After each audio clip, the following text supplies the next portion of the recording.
Se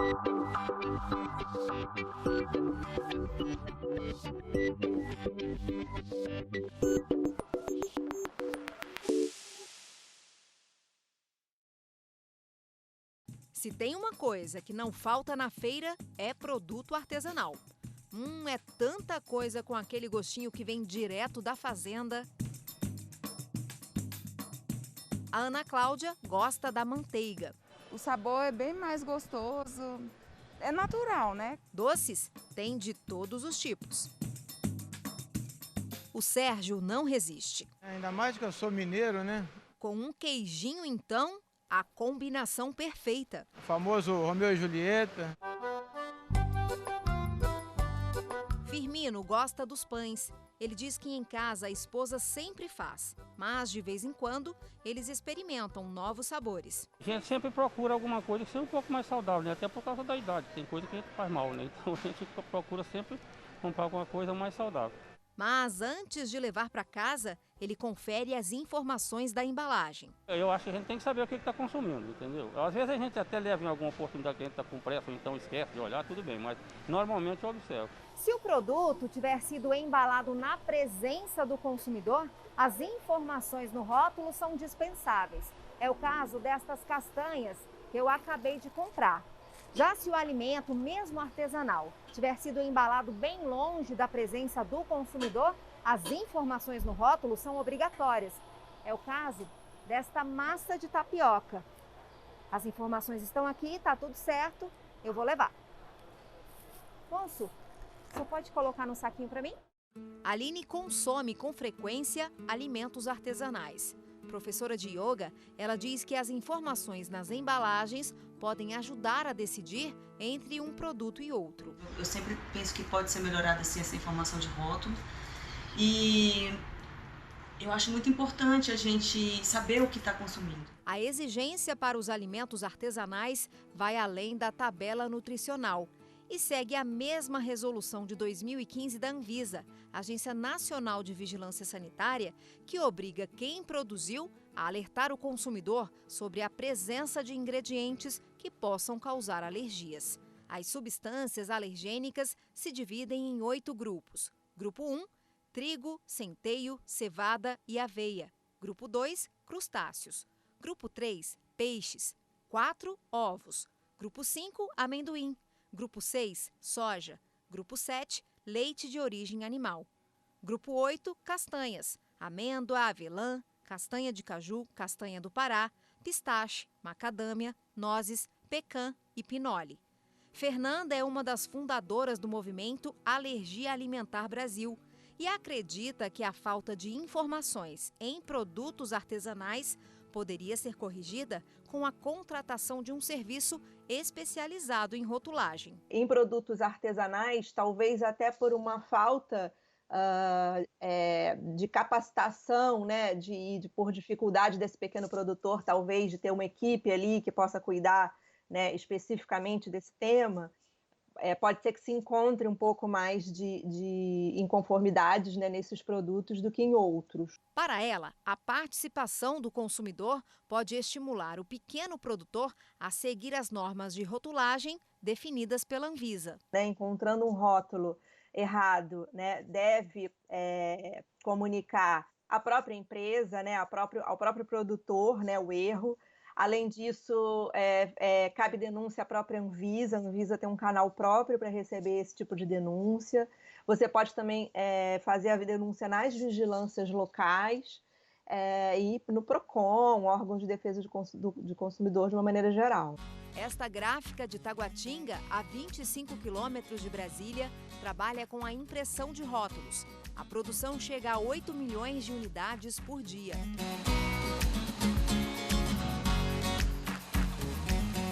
A procura, que já era grande, aumentou bastante durante a pandemia da Covid-19. Nós estamos recebendo clientes novos também, de outros concorrentes, né, que não conseguiram atender, até mesmo por causa da falta de insumos em todo o Brasil. E como nós tínhamos um estoque muito grande de material, a gente conseguiu absorver esses clientes e essa demanda que veio aumentando no decorrer da pandemia. Tem cliente que já chega com a arte pronta. Já outros levam apenas as informações que desejam incluir no rótulo.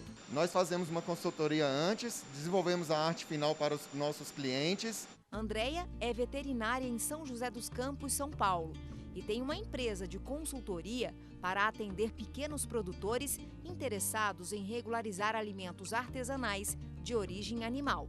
São o leite, queijo, carne, mel e ovo, por exemplo, e eles precisam ser legalizados no sistema de inspeção federal, estadual ou municipal. Eu trabalho principalmente com pequenos produtores na legislação artesanal do Estado de São Paulo, que precisam ser legalizados no Sistema de Inspeção do Estado de São Paulo, SISP.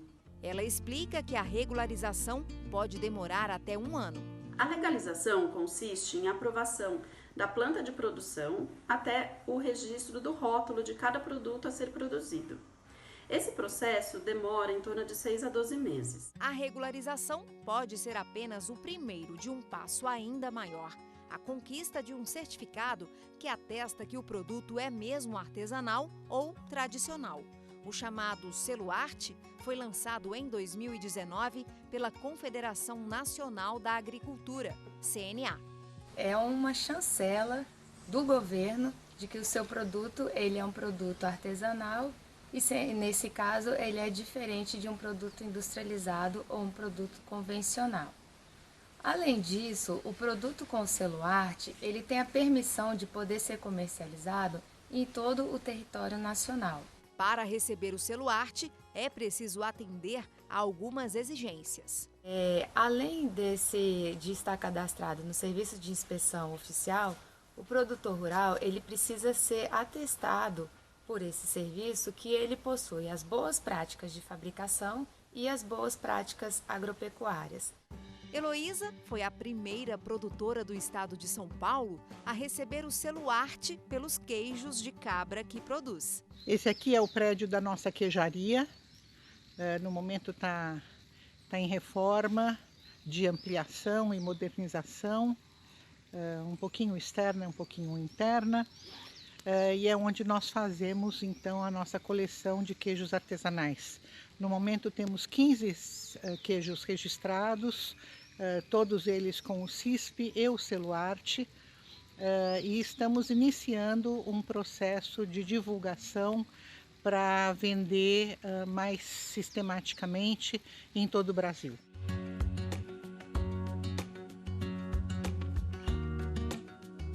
As grandes indústrias investem há muito tempo nas informações dos rótulos das embalagens, não só para atender a todas as resoluções da Anvisa, mas porque reconhecem a importância desse canal de comunicação entre empresa e consumidor.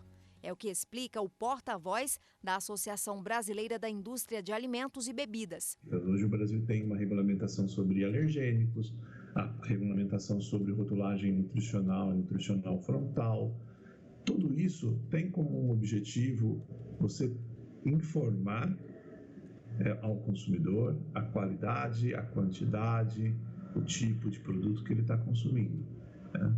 Então, isso daí é o mais importante. O rótulo é o primeiro veículo, o primeiro elo de ligação, de comunicação entre quem produz e quem consome. Alexandre lembra que até se tornar uma grande indústria, a maioria começou de um sonho e bem pequena. Das grandes indústrias, as grandes multinacionais, todas elas nasceram da paixão das pessoas, né? Da paixão pelo alimento, da paixão pelo cozinhar, vamos dizer assim. O alimento é muito mais do que só um nutriente, tem um impacto enorme social, tem um impacto cultural.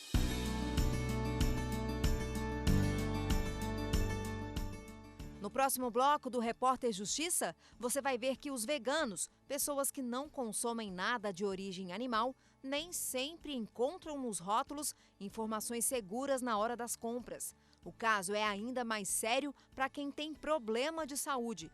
Uma criança que não pode consumir proteína animal foi parar no hospital depois de tomar um sorvete supostamente vegano. O intervalo é rapidinho, não saia daí, a gente volta já já.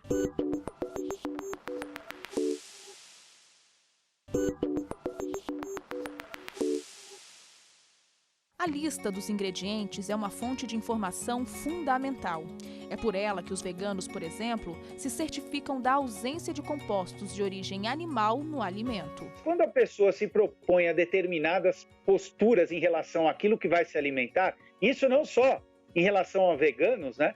Mas os veganos, principalmente, a gente percebe esse movimento, ele costuma muito ler a rotulagem. E esses rótulos podem identificar para ele exatamente se aquele produto contém produtos de origem animal, contém insumos de origem animal ou não, baseando assim a sua escolha. E é uma escolha que a gente percebe que cada vez cresce mais. O Marcelo escolheu ser vegano por não querer compactuar com o sofrimento dos animais.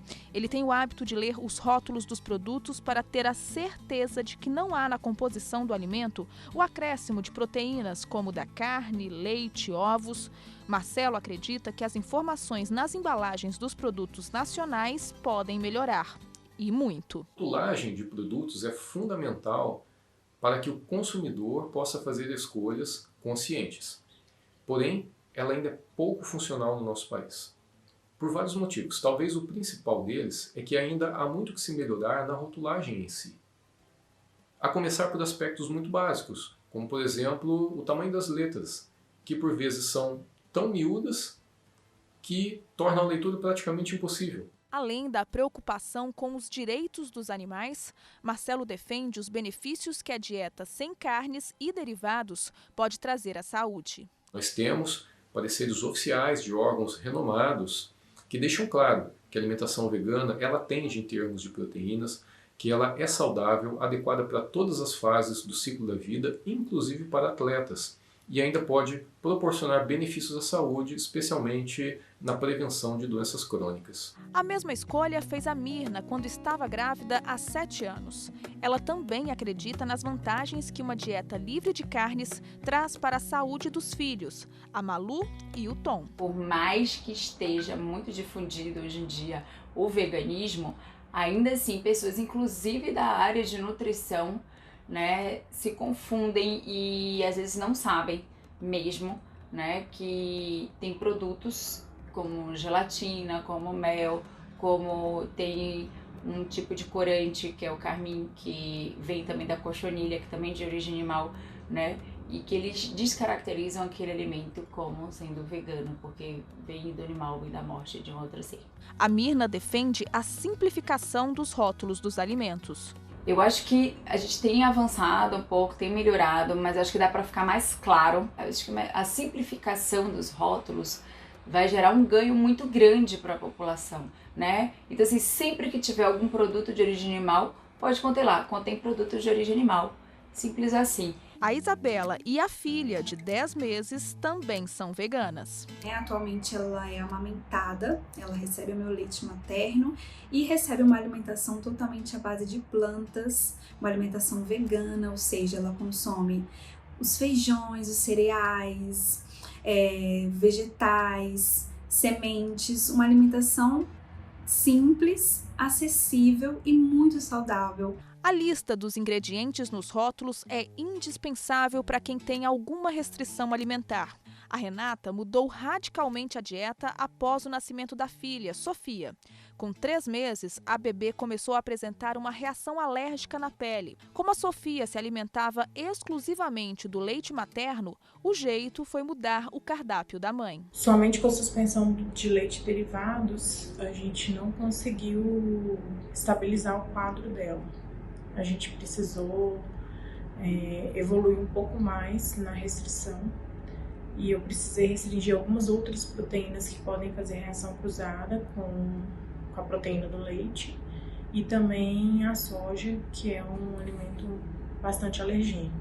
Mesmo com todo o cuidado da Renata de ler atentamente os rótulos, a Sofia teve uma reação alérgica após a mãe comer um queijo que se dizia vegano. A gente começa a desconfiar mesmo de rótulos, porque apesar de estar escrito que não contém o leite, não contém o derivado, se vem um aroma natural, a gente realmente já tem que começar a desconfiar se esse produto não teve, de fato, contato com nada de origem animal. Algo semelhante aconteceu com o Pedro, de 5 anos. Ele teve uma reação grave e foi parar no hospital ao consumir um sorvete de chocolate que também dizia na embalagem ser vegano. O menino é alérgico à proteína do leite. Ele vomitou, começou a vomitar. E logo seguida do vômito, ele falou que estava sem conseguir respirar. Então, e aí depois ele teve a reação na pele. Ou seja, ele entrou no que os médicos chamam de estado de anafilaxia, que é quando estão comprometidos 3 ou mais sistemas do seu corpo. A mãe do Pedro relata a dificuldade em confiar na rotulagem de empresas menores ou artesanais. E eu vejo que as pequenas empresas e essas indústrias menores, elas não têm tanta experiência, né, em larga escala com a legislação, com essa realidade, né, das pessoas que têm alergias alimentares, e também não tem controle dos seus fornecedores, o que é uma questão muito séria. Nos casos da Sofia e do Pedro, pode ter acontecido uma contaminação cruzada. Essa especialista em alergias explica como ocorre esse tipo de infecção e quais os cuidados necessários durante o preparo dos alimentos artesanais. Daí a importância de tudo esteja no rótulo. Então, os alimentos que são feitos em casas, os artesanais, certo? Então, pode ter uma contaminação cruzada. E para os nossos pacientes alérgicos, pacientes que têm doença celíaca, isso é muito importante. Eu sempre falo que a colher que mexeu, alguma coisa que tem leite, ou camarão, por exemplo, e mexeu a sua comida, você pode ter uma reação alérgica até potencialmente grave. Mesmo que a contaminação cruzada não seja intencional, a empresa fabricante do produto pode ser responsabilizada. Esse advogado especialista em direito do consumidor explica que o acesso à informação é um direito fundamental que está garantido no Código de Defesa do Consumidor. Ele diz ainda que o fornecedor é obrigado a prestar informações adequadas e corretas sobre seus serviços. Nas hipóteses em que o consumidor não tem o acesso a essas informações e não consegue distinguir adequadamente se aquele produto ou aquele serviço vai atender às suas expectativas, o consumidor está diante de uma propaganda enganosa. A mudança na alimentação das crianças com uma dieta sem carnes e derivados pode trazer resultados positivos a longo prazo. Muitos pais são desencorajados a oferecer um cardápio vegano ou vegetariano aos filhos por falta de informação. Em 2019, no Guia Alimentar para Crianças Brasileiras Menores de 2 anos, o Ministério da Saúde reconheceu como válida essa alimentação para meninos e meninas abaixo de 2 anos. Em 2014, no Guia Alimentar para a População Brasileira, o Ministério também reconheceu como saudável uma dieta sem produtos de origem animal. A Sociedade Vegetariana Brasileira ajudou a elaborar os guias. Grandes instituições mundiais de nutrição já atestam que a alimentação à base de vegetais, ela não só é benéfica, mas ela é saudável e pode trazer inúmeros benefícios para a saúde das pessoas. Eu acho que o Brasil não poderia ficar de fora e negar que esse tipo de alimentação é sim possível, e também para o Brasil, né, que tem o arroz e o feijão como um prato típico brasileiro, uma possibilidade imensa de ser uma base para a alimentação das pessoas. E depois do intervalo, a gente continua com o tema rotulagem. Vamos tratar das informações importantes nas embalagens dos produtos cosméticos e de higiene. O Repórter Justiça volta já já.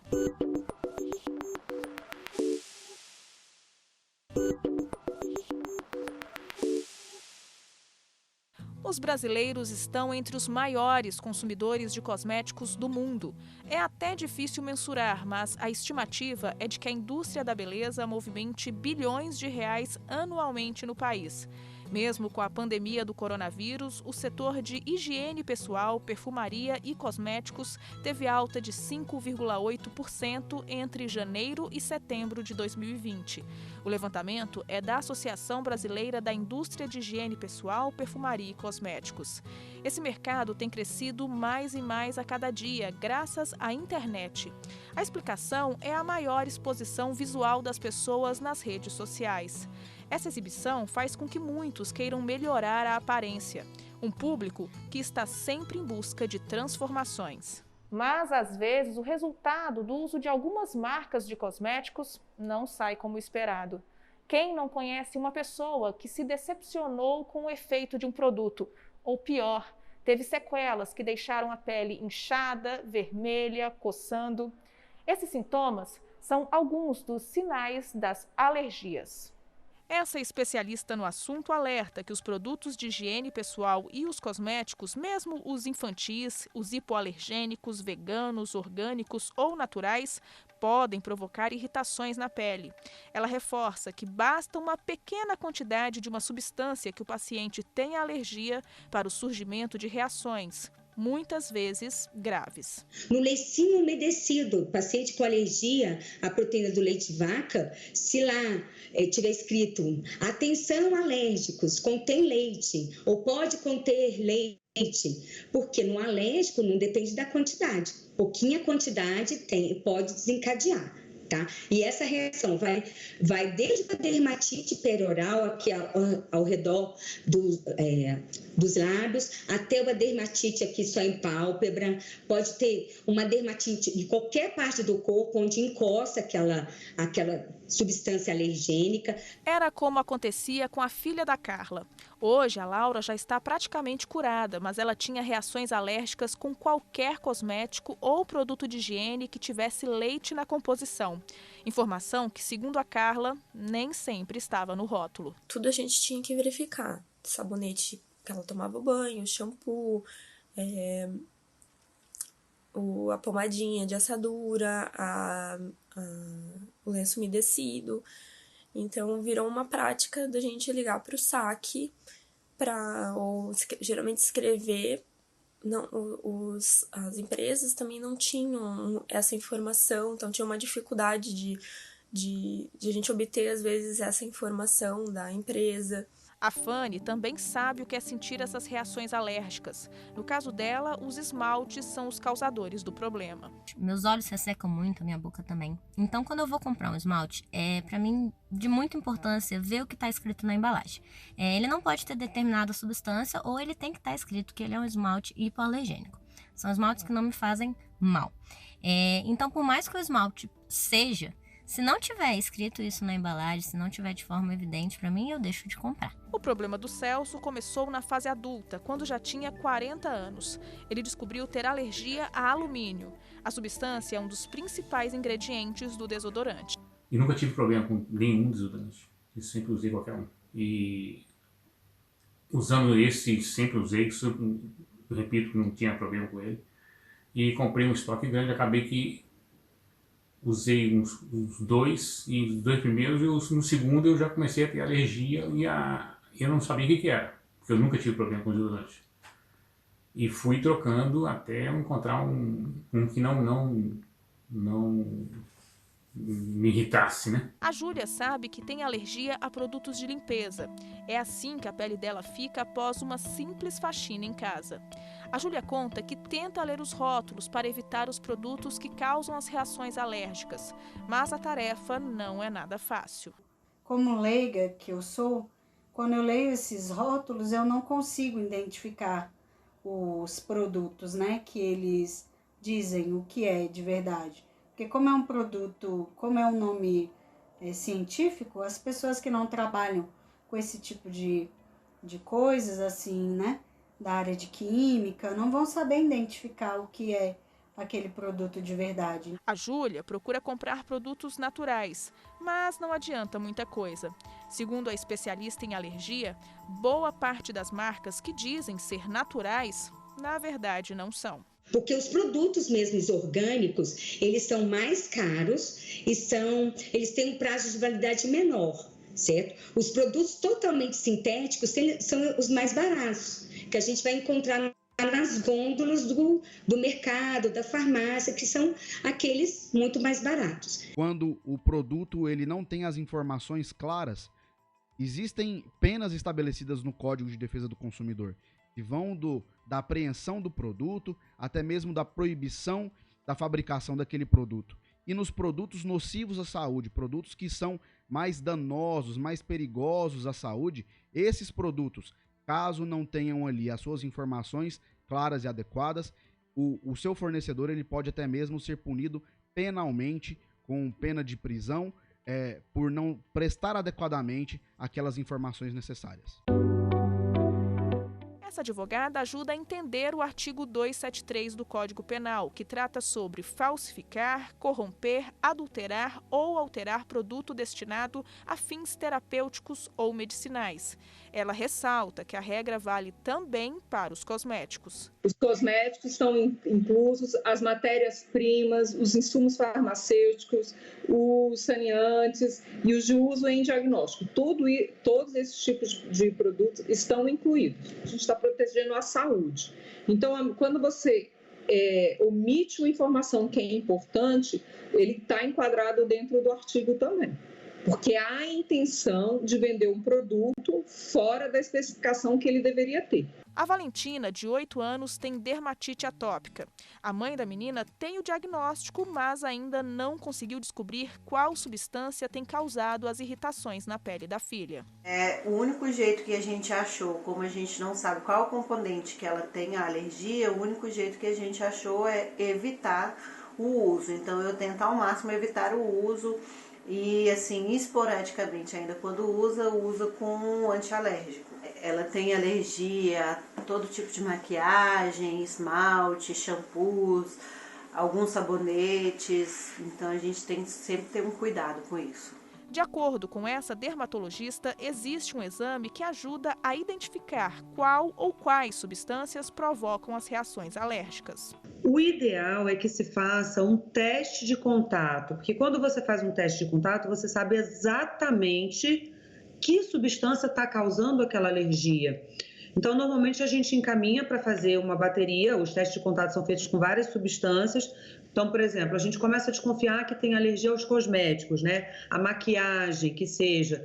Então, quando o paciente vai fazer o teste de contato, a gente coloca uma bateria de substâncias e ali consegue exatamente saber que tipo de substância tem alergia, o que facilita muito tanto a vida da pessoa quanto a vida do médico, porque a gente consegue direcionar que tipo de substância ela deve evitar. A dermatologista ainda dá uma dica para a pessoa que está em crise de alergia e, por algum motivo, não conseguiu marcar uma consulta com um especialista. A pele está irritada, está coçando, e ele procurar pensar em produtos, tanto cremes, esmaltes de unha, maquiagem, seja lá o que for, que ele tenha feito uso, que ele esteja fazendo uso nos últimos 15 dias ou até nos últimos 20 dias e tentar suspender absolutamente tudo.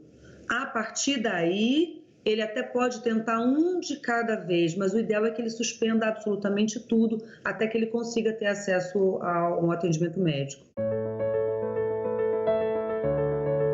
O Repórter Justiça fica por aqui, mas se você quiser rever esse ou outros programas, acesse no YouTube o canal TV Justiça Oficial. Nosso e-mail é o reporterjustiça@stf.jus.br. Na semana que vem, você já sabe, temos um novo encontro. Até lá!